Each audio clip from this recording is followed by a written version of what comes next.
Cliff and I knew it was going to be a lot of work. From the very beginning, we knew this was going to be a huge time investment. It just makes both of us realize how much work really goes into making a movie. Just to see what we had from our minds and ink and paper to actually be captured for the screen was a very exciting thing.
As a movie viewer, I really enjoy a movie that has a concept that I can believe.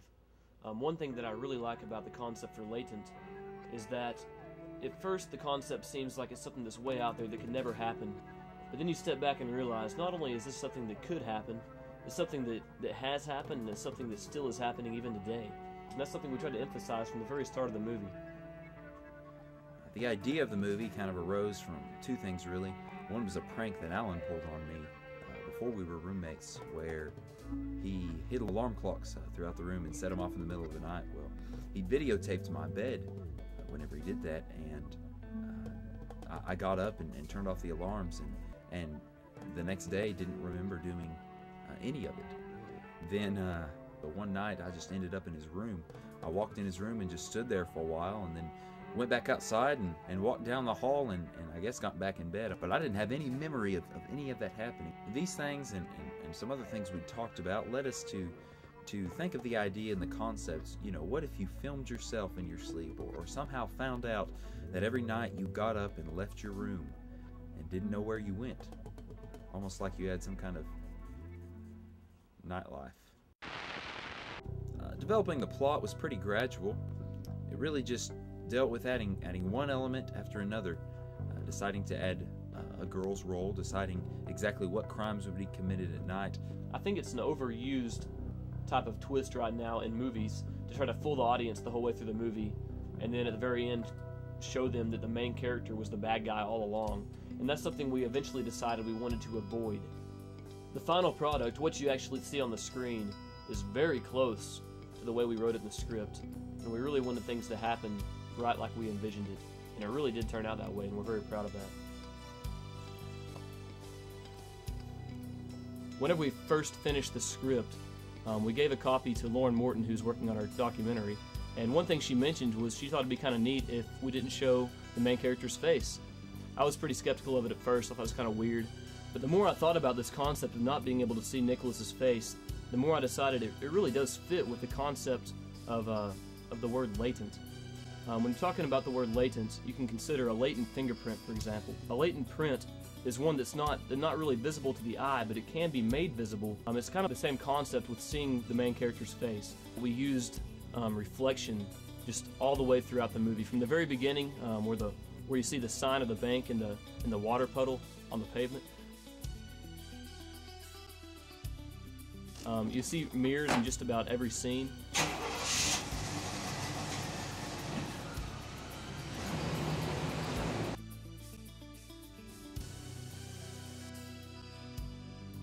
You notice that you never see the main character, Nicholas, you never see his face except in the dreams. Cliff and I really didn't know what we were doing at first. We broke just about every piece of equipment that was lended out to us. We had a lot of bad luck with the equipment.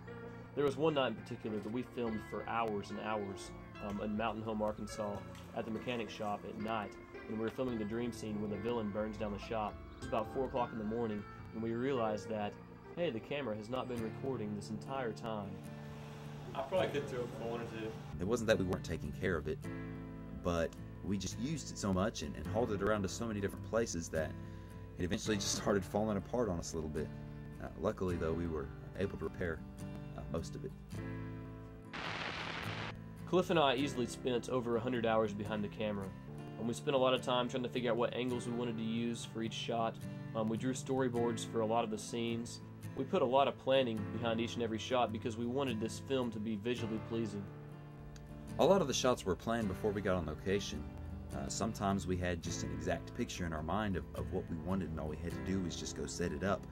But there were other times where we basically just knew what we wanted to show, and we didn't really know how we wanted to show it.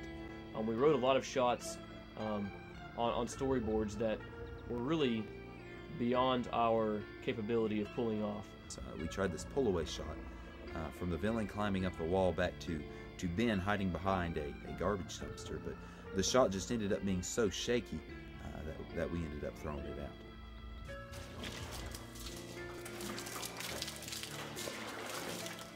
As a general rule of thumb, every minute of the actual movie that you see probably required somewhere around 10 hours of editing work, probably about 2 hours of actual recording time behind the camera, and probably another 2 hours of planning for those shots, and probably another 2 hours of script writing for that particular part of the movie, if not more. So every minute you see is a good 20 plus hours of work. And it seems crazy that just hundreds and hundreds and hundreds, probably collectively thousands and thousands of hours can go into making just one presentation that fills a viewer's mind for less than an hour. Looking back on it, just being able to do it and get it done in the filming process was really pretty encouraging and exciting. We just met so many discouragements. There were times in the script writing phase where I just thought, man, is this script ever going to come together to the point where we're really satisfied with it? And there were many times in the editing phase whenever it just seemed overwhelming because there's so much work to do. But looking back on it, it just seems like for every discouragement we had, for every setback we had, there were about 80 other things that were working for us rather than against us.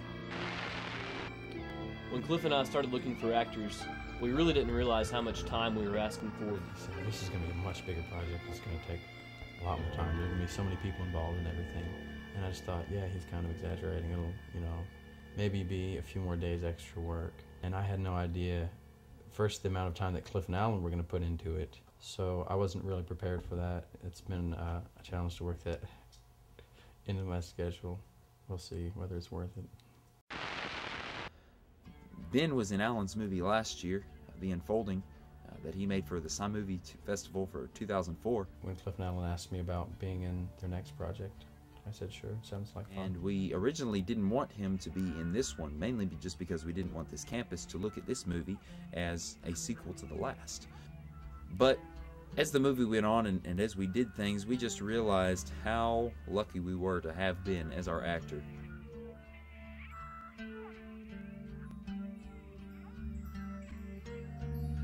Alright, Ben, look. I'm gonna give you a pizza dropping lesson.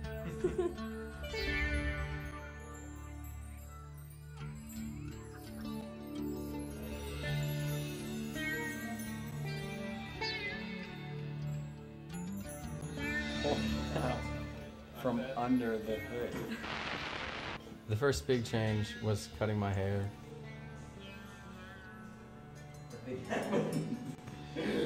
You have no idea what you're doing. Cliff. That was quite an ordeal.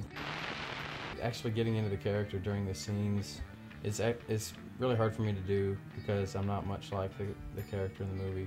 I don't have any secret to it. During the lunch scene that we filmed at Rose's here in Henderson, I was having trouble with my lines. It was a big block of dialogue with Amanda. Cliff and Alan kept trying to get me worked up, and I was getting frustrated at one point. I looked down at the menu, and I read off one of the menu items like I was really mad. I said, cheese quesadilla. I started talking to Amanda using the names and descriptions of different food items. We just start reading stuff off the menu and saying it like in character voices or whatever. And it was making me laugh, and Cliff and Alan said, yes, deliver the lines like you're saying the food. And so Amanda and I actually practiced by saying, you know, top sirloin grilled grade A beef, and just going up through the names and descriptions of the food. It was a lot of fun, and it kind of helped both of us get in the character a little more. It sounds weird, but it helped a lot. The major fight scene in the movie we worked on 2 or 3 separate nights. Just the choreography of the fight scenes was a lot of fun. It was the biggest rush of the movie, especially if you actually get hit in the face.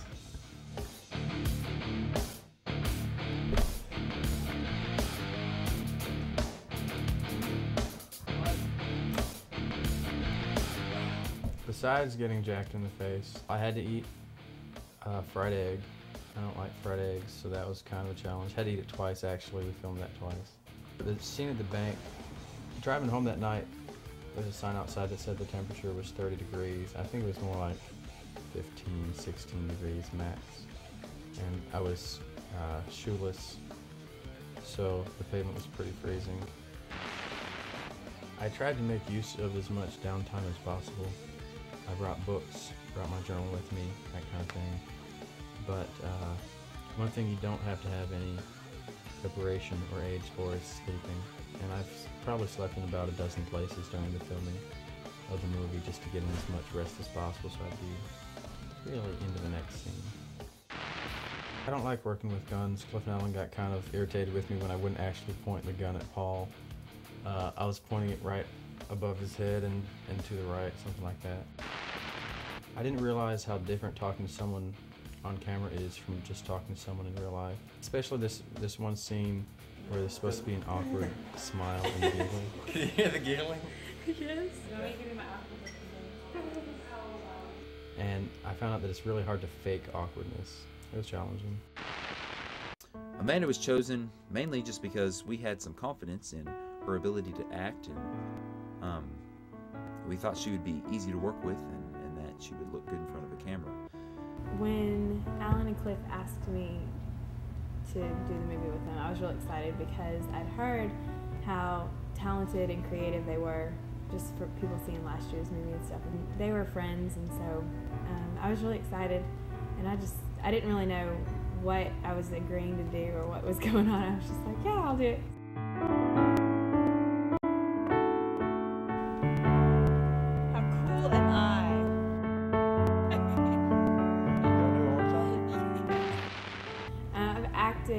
I've done stage acting since I was little, but it's so different. I've never done anything with film, and so this was really new to me. It was really different, but it was a really good experience.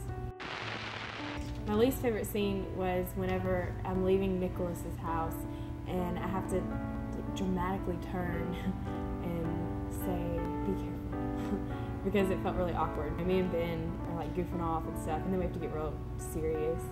A lot of times before we would shoot anything, like if I was supposed to be upset or I had to have a certain emotion, like Cliff would just kind of talk me through it, and he would go over it a few times before we filmed it. There was one time where I was supposed to be real upset or something, and he was kind of saying things to make me upset, and it was easy to get into character when I was with Ben because I could feed off of his character. Like I had to flirt with him or whatever, and that was awkward, but it was really fun. It was funny. This is my awkward look for men.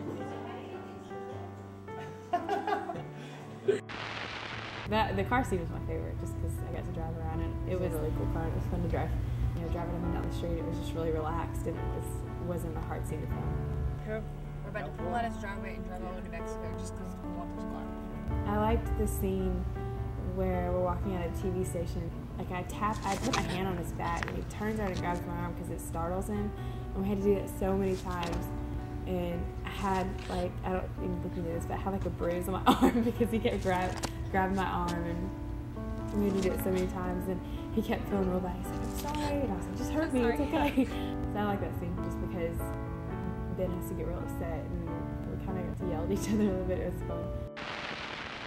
For the boss role, we wanted somebody who looked older than the other two actors. So we thought, let's get a faculty member to do it, but then we realized how much of a time commitment it really would be. But Russell, Alan's brother-in-law, was more than willing to help us out. I decided to work with Alan mostly because I knew Alan, he was my brother-in-law, and I kind of thought about doing it. I thought it would kind of be fun. I've never tried anything like that before, so and I've always wanted to be like in a play or something. So I enjoyed it. It was a good project. This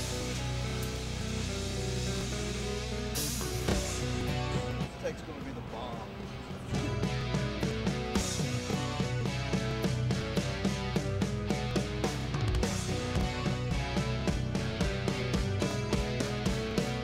I don't think I've ever really had a name for my character, but other than the boss.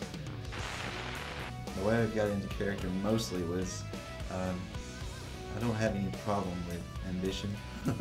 I'm fairly ambitious here at work, and I enjoy being the boss or pretending to be the boss. So getting into the role of the boss was pretty easy for me. When we shot at Alex and Sherry's house, I guess that's the boss's house, and I was laying in bed reading a book, and the villain comes in and startles me, and I roll over into the floor. I get knocked into the floor, matter of fact, and while I'm down there, the villain kicks me in the face. And we shot that scene several times, and each time I could tell he wasn't getting real close to my face, but there was this one time when he kicked me and his foot brushed my cheek. So that was probably my favorite scene because he really got really close. I did enjoy the yelling scene where I'm yelling at Ben. I don't care if you're sorry, this is unacceptable. Unacceptable? Fall over me. We're being evaluated by the network. I tried to be understanding yesterday, but today things are different. I really enjoyed that because I got to kind of vocalize and show a lot of emotion, and that's part of what I wanted to do, just see how far I could go with that and make it real, so I enjoyed that a lot. The most difficult scene was probably, and the longest night I think, was when we were at the boss's house and I had to crawl out the hallway onto their front walk, where you walk in the front door. And I had to do that probably only 4 or 5 times, but I was crawling on my hands and knees in my pajamas, and my shins and my knees and my elbows and my wrists, they were all having to crawl across that very rough pavement, and I kind of got scratched up pretty good that night. We shot all day at the mechanic shop, and then we shot one of the biggest fight scenes, which I don't think we're going to use. I had to crawl out the front door, and Alan was showing everybody how that was going to take place, and he stepped on me and hurt my foot pretty good. It crunched actually. It was a very, very nasty little sound. And then I had to be stepped on numerous times by the villain with combat boots. So it was a long night. I think we stayed up to about 2 that night. In retrospect, that was the longest night for sure ever of shooting. We shot a scene where a computer monitor had to be dropped in the floor from a desk. So it was dropping probably 3 or 4 feet, and I felt very worried and responsible because I got permission to stay in one of the vacant offices over in Mount Colton, one of our administration buildings, and I had made sure that I would be responsible if anything happened. Mrs. Estelle Maxwell made clear that that would be my head that would roll for that. Just the idea of that huge monitor flying to the floor several times was very worrisome, but it turned out okay. The computer monitor stayed in one piece. We were pretty safe with it. Worked out well. I really enjoyed the whole process. I mean, when I watch movies now, the whole time I'm just looking at how the scene was set up and the lighting, and I'm thinking of how long it took them to get that one shot. I mean, it makes a big difference when you are involved with something like this. So I think I would do it again. He definitely ended up being one of the most important contributors to our movie in more ways than just acting. I've never been short of having connections, I guess. When it came to movie sets, I mean, Alan knew that we'd probably be pretty willing to use our house. And then I mentioned one of my friends was, he's a real real giving guy. I knew that he would probably be willing to let us use his house because he would enjoy the actual movie making process as well. And he was. Alex Walker let us use his house, and we shot several scenes there. One of the biggest assets that we got from him, other than his house, was getting in touch with Henry McDaniel. He let us use his abilities. He's a theater major. I guess one of his talents is stage fighting. He's into plays more than movies, but he came and set up a whole night of play fighting, basically, and a lot of good fight scenes. And he really helped out a lot. He really gave some direction to the main characters, and Ben and the villain, and me, I guess, all of us together. So I think he really brought a lot of knowledge to the set. It was really good. I had to test drive a car from the parking lot of the Ford place. I wasn't really prepared for that. I knew it was a Mustang, a brand new one. And that was another connection, I guess, just because I was over 22 years of age. We had to ask so much out of our actors. They devoted a lot of time and a lot of energy to this project. There's a lot of time involved. As far as the money I could have made, had I not been doing this movie, I could have been doing a part-time job. You know, I'd probably be several $1,000s richer. So. It hasn't taken up nearly as much time for me as it has for the other guys. I know it's taken up so much of their time. But I would do it again. It hasn't been too bad. It's been a lot of fun. Being a couple of college students, Cliff and I didn't have much of a budget to spend on this film. Actually, the villain's costume, I think we ended up spending less than $3 on. There's a place here in town called The Dig, and they have just a room full of junky clothes. And we went in there and picked up a black turtleneck and a little vest. We borrowed some pants from another guy. We borrowed some boots from the school. The suit consists of this grotesque mask that you wear on your face that's a knee pad, and these goggles that make your eyes look like raccoons. Raccoon eyes. And it hurts really bad, and then you got this mask that goes over top of it, and it's all got to like be fixed all nice and straight and stuff. And the other part's not so bad. I mean, it's just a little zip up thing. You know, pants, the boots. Boots are terrible. Like one boot has like totally different laces than the other. You like barely have to you're barely tying it up. Like you get just a little bit enough to tie it. And then the other, like the shirts all like ripped on their underarms, got holes on it and stuff. The worst thing about the costume would be that it's hot. But then the second worst thing would be that it's foggy and you can't see anything. So when you're doing some of the scenes, like some of the stuff that we did, and you can't really see what's going on really well. So it makes it pretty difficult. The last time that I wore it, the gloves were making pretty bad. I got involved in this film because I talked to Alan and told him I wanted to be in a film, and he was doing this film, and since me and Ben look a lot alike and we have the same build and stuff, so he decided to put me in as his double in the film. My least favorite scene, two. There's probably two things. Standing at the door at the mechanic shop and having to keep your feet just right. It's horrible. And the other one would be probably straddling on the top of the banks. It's a little dangerous. It wasn't very comfortable.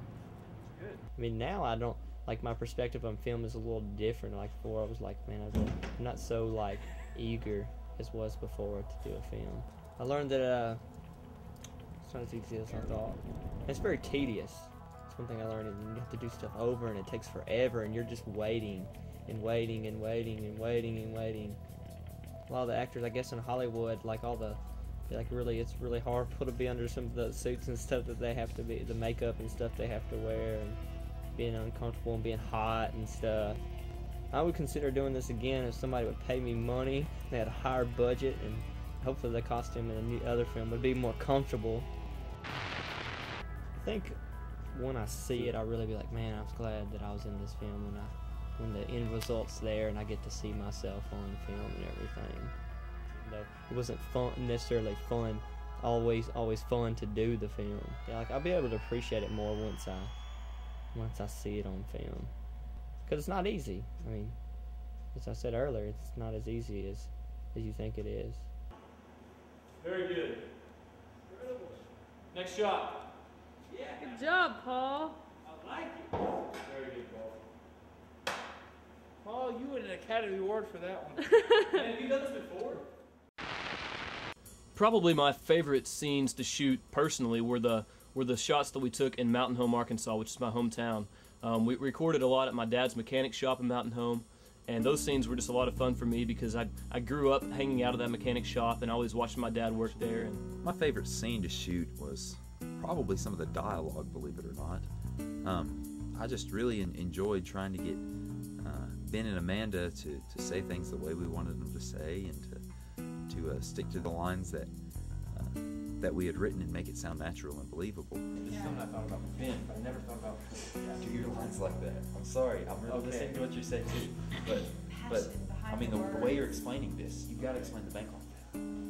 one of my other favorite shots was the shot of the fight that we actually didn't end up using, but we were at my house in Mountain Home. And we were going through this awesome exchange of blows with blocks and a couple punches or something. I don't exactly remember. And there's one particular shot where Alan was the stand-in at that point because Paul had gotten a bloody nose or something, so it was Alan and myself fighting.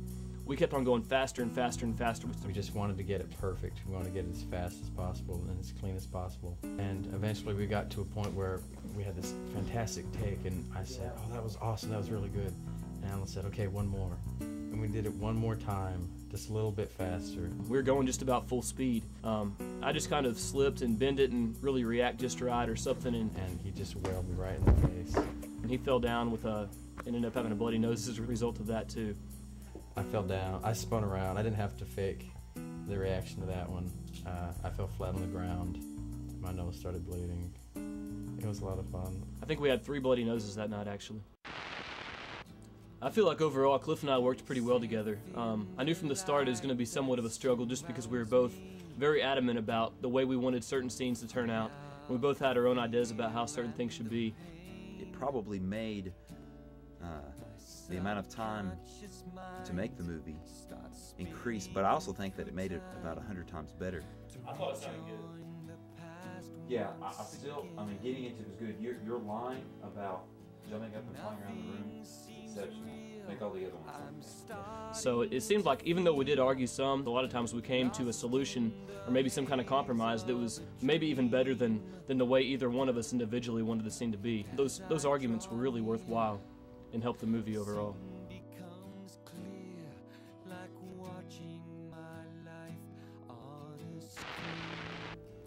I definitely have a greater appreciation for the film industry after having worked on this project. We couldn't even begin to emphasize how much help we got on this film. I went to Cliff and Allen and volunteered to help in any way that I could with this movie, and now my job is holding a microphone. Lots of fun. Oh, and sometimes I even get to do lighting. Now that's a special treat. My cousin owns a bank. That's Ted Williams. He was very gracious in letting us use the bank for the shots there. My dad actually owns a mechanic shop back from where I'm from, Mountain Home, Arkansas, and he was willing to let us use the mechanic shop for those scenes.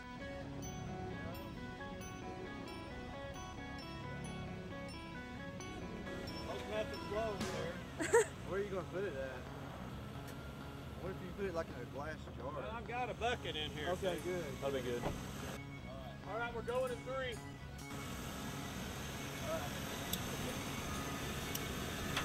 Well, I can't get it to light.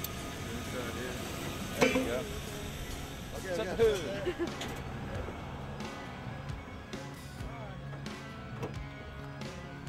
All right, 3, 2, 1.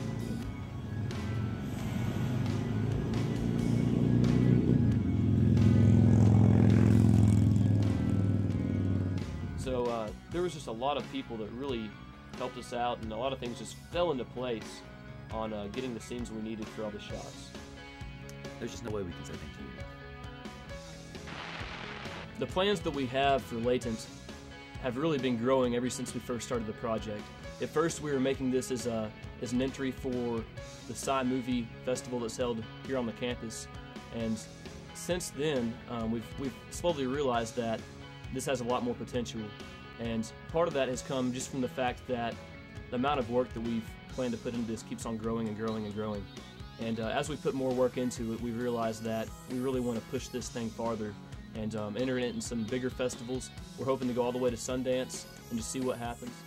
Even just to have something entered in a film festival, know that our work, and especially Cliff and Allen's work, is being considered along with the hard efforts of others to be pretty exciting, regardless of whether it won anything. Looking back on it, just being able to do it and get it done in the filming process was really pretty encouraging and exciting. It was just a fun experience.